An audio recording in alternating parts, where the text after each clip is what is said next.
నేను కేరళలో మనకు రబ్బరు ఏ చెట్ల నుంచి వస్తుంది అనేది తెలీదు కదా! ఆ చెట్లు చూసాను నేను.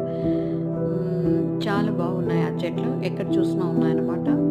అదొక ఒక కల్టివేషన్ అగ్రికల్చర్ ఫీల్డ్ వర్క్ లాగా చేస్తున్నారు వాళ్ళు. ఇయన్నీను రబ్బర్ చెట్లు పెద్ద పెద్దవి. వీటిని చూస్తున్నప్పుడు నాకొక వింత ప్లాంట్ కనిపించింది. దీని పేరు నాకు తెలీదు. మీకు తెలిస్తే కామెంట్ సెక్షన్‌లో పెట్టండి. నేను తెలుసుకుంటాను. ఆకులు చాలా థిక్‌గున్నాయి. ఇవి రెడ్‌గున్నవి మొగ్గల్లాగున్నాయి. వీటిని ప్రెస్ చేస్తే ప్యూర్ వాటర్ వస్తుంది. చూడండి. చాలా అనిపించింది నాకు.